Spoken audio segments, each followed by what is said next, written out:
Hello বন্ধুরা, good morning, welcome back to my channel. কেমন আছো তোমরা? আশা করছি ভালো আছো।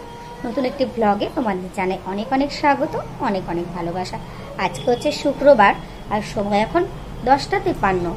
তো আজকে সকাল থেকে এখনো সেরকম কোনো কাজ হয়নি, আবার বলতে গেলে সব কাজ হয়ে গেছে। যেমন সকালবেলা উঠে আমি জাস্ট ঘরটা ঝাড় দিয়েছি, বিছানা উঠিয়েছি।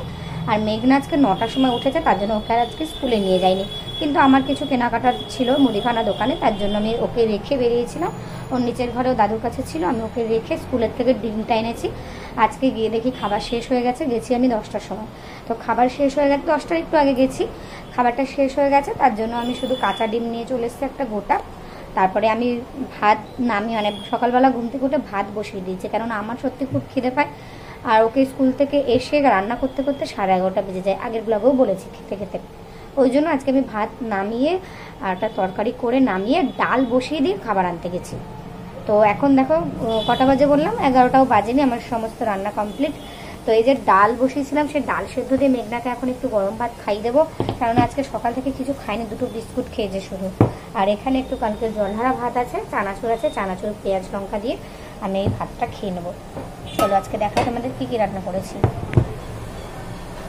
ভাত হয়ে গেছে এই যে, আর এই দেখো ঝিঙে দিয়ে আলু দিয়ে মাছের মাথা দিয়ে একটা তরকারি করেছি, একটা চচ্চড়ি যাকে বলে ধনেপাতা দিয়ে। আর এখানে করেছি আমার সব থেকে ফেভারিট হচ্ছে ডাল। আমাদের বাড়িতে মাংস, খাসির মাংস হোক, মুরগির মাংস হোক, যাই হোক না কেন ডাল হবেই। আমার বাপের বাড়িতে 12 মাস মানে সপ্তাহে 7 দিনই ডাল হবে আমাদের। এই যে ডাল, পেঁপে দিয়ে ডাল, আমাদের গাছের পেঁপে। তো ডালটা দুবেলার করে নিয়েছি আমি। ডাল করেছি, চচ্চড়ি করেছি, ভাত করেছি, আর এদিকে ডিমের কারিটা হচ্ছে। এদিকে আমার সমস্ত কাজ বাজ হয়ে গেছে, বাসন টাসন ধোয়া, রান্নাঘরও পরিষ্কার করা হয়ে গেছে। এই দেখো রান্নাঘর পুরো পরিষ্কার করা হয়ে গেছে। আর এখানে আমার দেখো গ্যাসটাও পরিষ্কার করা হয়ে গেছে।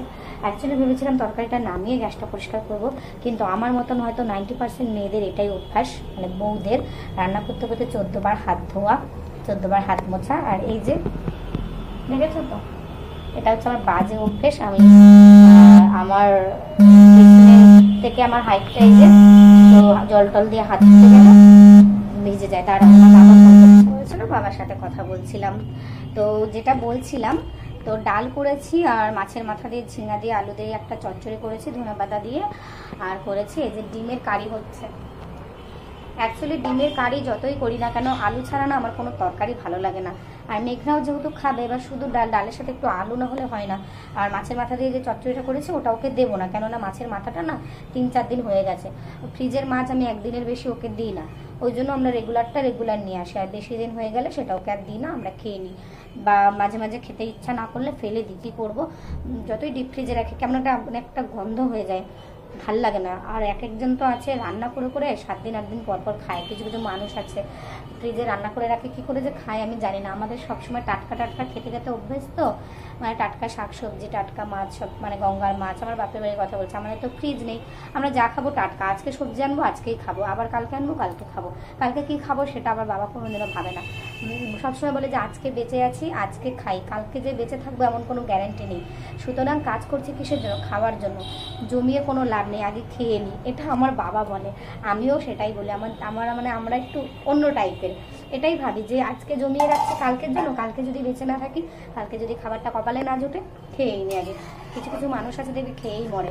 যাই হোক, তো এই যে হয়ে এসছে প্রায়। আমি আলুটা একটু হালকা সেদ্ধ করে নিয়েছিলাম ডিমের সাথে, আর আলুগুলো একটু বড় বড় কেটেছি বলে আলুটা একটু কম সেদ্ধ হয়েছে, ডিমটা সেদ্ধ হয়ে গেছিলো, ওই জন্য এরকম লাগছে। আর যেটা বলছিলাম, এই যে আমি দেখো গ্যাসটা পরিষ্কার করে নিয়েছি। কেন আমার না খুব বাজে অভ্যেস যে আমি রান্না করতে করতে ওই যে একটু তেল ছিটে যে গ্যাসের ওভেনটাতে পড়বে, আমি সঙ্গে সঙ্গে সেটা মুছে নেব। এটা আমার একটা খুব বাজে অভ্যেস। এটা বাজে অভ্যেস না, এটা ভালো অভ্যেস, কারণ রান্না করতে করতে গ্যাসটা নোংরা থাকলে না ভালো লাগে না। তা যাই হোক, আমার মাকেও আমি সবসময় দেখেছি, আর এটা আমি অনেক জ্ঞানী মানুষের ভিডিওতেও দেখেছি, যারা ব্লগ করে, শর্ট ভিডিও করে, রান্না করে গ্যাস বা উনুন যাই হোক না কেন, সেই উনুন বা গ্যাসকে ঠান্ডা করে পরিষ্কার করে তার গায়ে এঁঠোটা মুছে তারপরে সবাইকে খেতে দিতে হয়। কেননা আমরা রান্না করার সময় ব্রহ্মাদেবকে স্মরণ করি, আবার রান্নাটা করার পরে সেই ব্রহ্মাদেবকে কিন্তু ঠান্ডা করতে হয়। মানে গ্যাস বা কাঠের উনুন হোক, যাই হোক না কেন, দেখবে গ্রামের দিকে যারা কাঠের উনুনে রান্না করে তারা কিন্তু রান্না করার পরে সঙ্গে সঙ্গে কাদা জল মাটি দিয়ে, কাপড় দিয়ে বা ন্যাকড়া দিয়ে লেপে নেয় ঠান্ডা হলে, ঠান্ডা করার জন্য। মানে এঁঠো রাখে না উনুনটা। আবার পরের দিন কিন্তু সেই এঁঠো উনুনে কিন্তু রান্না করে না সেদিন। মানে আগের দিন যদি লেপতে নাও পারে, পরের দিন ঘুম থেকে উঠে বাসি কাজ ছাড়ার সময় কিন্তু উনুনটা লেপে নিয়ে রান্না করে, কেননা বাসি উনুনে, এঁঠো উনুনে রান্না করতে নেই। তেমনি রান্নার শেষে কিন্তু উনুনটাকে এঁঠো করতে নেই। আমরা কি করি, আমরা খেয়ে দিয়ে সবসময় এঁঠো জায়গাটা পরিষ্কার করি। যারা টেবিলে খায় টেবিল মুছে নেয়, যারা মেঝেতে খায় মেঝেটাও মুছে নেয়। আর যাদের মাটির বাড়ি, মাটির মেঝে, তারাও কিন্তু দেখবে, যারা গ্রামে থাকো বা যাদের অভ্যেস আছে বা যারা জানো, মাটিতে বসে খেয়েও কিন্তু সঙ্গে সঙ্গে নুড়ি দিয়ে, মানে কাদা গোবর জল দিয়ে কিন্তু লেপে নিতে হয় জায়গাটা। এমনি তাহলে রান্না করলে কেন আমরা উনুনটাকে এঁঠো করে রাখবো? কখনো এঁঠো করে রেখে কাউকে খেতে দিতে নেই। এটা আমি আমার মায়ের থেকে শিখেছি। আমার মাও আমার দিদিরাও সব সময় রান্না করে আগে গ্যাসটা মুছে নেয়। কেননা দেখো, আমরা তো মাটির উনুনে রান্না করি না, আমার দিদিদের কারোরই মাটির উনুন নেই, কিন্তু আমার বাপের বাড়িতে এখনও আমার মা মাটির উনুনে রান্না করে। যখন গ্যাস শেষ হয়ে যায় বা লোকজন আসে তাড়াতাড়ি করার সময় ভাতটা উনুনে করে নিল, তরকারি গ্যাসে করলো, এরকমটা। তো তাছাড়াও আমাদের 2017 সালে গ্যাস এসছে, তার আগে কিন্তু আমার মা সারা জীবন কয়লার উনুনে আর কাঠের উনুনে রান্না করে এসছে। যাই হোক, অনেক কথা বলে ফেললাম। চলো ব্লগটা দেখতে থাকো। এখন আমি মেঘনাকে খাওয়াই আর আমিও খাই। প্রচণ্ড খিদেতে পেটে ডন মারছে। আর তরকারিটা হয়ে গেলে আমার সমস্ত কিছু হয়ে যাবে কমপ্লিট। এবার আমি জামা কাপড় কাচবো। চলো টাটা। রান্নাটা একবার তোমাদের দেখিয়ে দিই।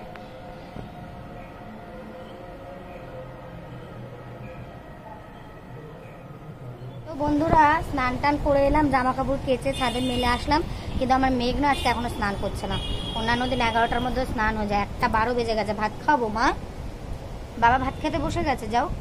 তো চলো, ওর বাবা কতগুলো টি শার্ট নিয়ে এসছে। চলো তোমাদের দেখাই। এই যে একটা টি শার্ট, কোনটা রাখার এখন আপাতত জায়গা নেই। এই যে একটা কুর্তা, সুতির, একদম পিওর কটন একটা কুর্তা। এই একটা কুর্তা, আর এই যে একটা, এটাও একটা কটন শার্ট, একদম পিওর কটন শার্ট, একদম সফট কাপড়ের। আর এই যে একটা কুর্তা, এটা খুব ভালো লাগছে আমার, একদম সুতির। 5টা নিয়ে এসছে, আর একটা 6টা নিয়ে এসেছিল মনে হয়, আর একটা নেই, পাল্টে দিয়েছে মনে হয়, বড় হয়েছে ওটা, পাল্টে দিয়েছে। আমি কি জানি জুসের কাঠিটা কই? চান করে যা। এখন বাবুলস করার সময় না, এখন বাবুলস করার সময় না। আচ্ছা তাহলে বলো, আমি কার জামা পরেছি? কার জামা পরেছি আমি, বলো? এটা আমার বাবার জামা। হয়ে গেছে, এখন মেঘনা দেখো সাজছে। আর আমাকে টেবিলটা পুরো পরিষ্কার করতে হবে, কেননা আমি যাচ্ছি আমার বাপের বাড়ি। এই যে ব্যাগ গোছানো হয়ে গেছে। Happiness is going to Katwa. হঠাৎ প্ল্যানিংয়ে যেটা হয় আর কি। তো পুরো ব্যাগ কমপ্লিট। মেঘনার খাবার টাবার নিয়ে নিয়েছি, ডালিয়া নিয়েছি, সাবু কিনেছিলাম বাট একদিনও খাওয়ানো হয়নি।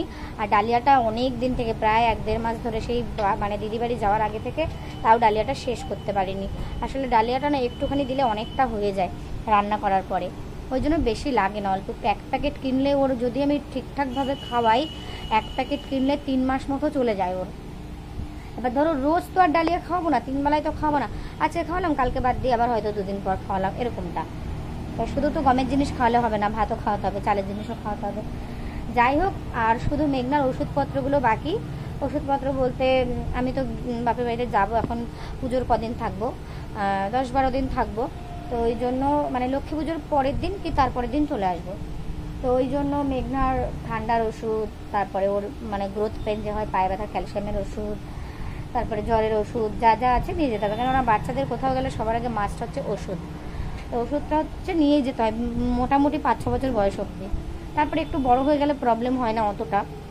তো শুধু ওষুধটা নিয়ে নিলেই হবে, কেননা আমি ওষুধটা এখন ব্যাগে ভরিনি। কেননা দেখো আমার টেবিলটার খুব বাজে অবস্থা হয়ে আছে, কারণ আমি ব্যাগ গুছালাম তো, সাজার জিনিস, মেকআপ টেকআপ সব কিছু নিয়ে। দেখো এদিকে একটা ড্রেসও হয়নি, অথচ ব্যাগ ভর্তি করে মেকআপ নিয়ে নিয়েছি। যাই হোক, মেকআপ তো আর কিনতে হবে না, জামাটা কিনতে হবে, মেকআপ তো রয়েছে ঘরে সাথে জিনিস টিনিস। তো যাই হোক, কিছু তো কেনাকাটি করিনি। আজকে হচ্ছে শুক্রবার, আগেই বললাম, আর আমার বাবা আসছে কালকে শনিবারে, তো ওই জন্য আমরা রবিবারে সকালে চলে যাব। তো ব্যাগ গুছানো হয়ে গেছে, তো চলো এখন মেঘনাকে ঘুম পাড়াবো। তো আজকে ব্লগটা এখানে শেষ করে দিলাম। কমলা ফুল গাছ করবো। গোলাপ ফুল না, কমলা ফুল। কোনটা কমলা ফুল আমি জানি না তো। আরে ইউটিউবে দেখি না কমলা ফুলটা। কমলা ফুলে কি গান আমি জানি না তো। আকুম বাকুম আগডুম বাগডুম ঘোড়া ডুম সাজে, ঢাক ঢোল ঢোলক বাজে। আচ্ছা বল। আকুম বাকুম ঘোড়া ডুম সাজে, ভেঙে যাবে ভেঙে যাবে।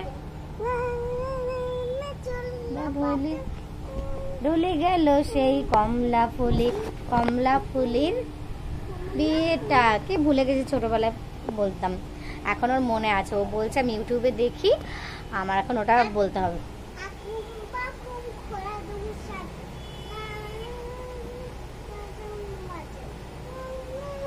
নাচতে নাচতে চললো ডুলি, ঢুলে গেল সেই কমলা ফুলি।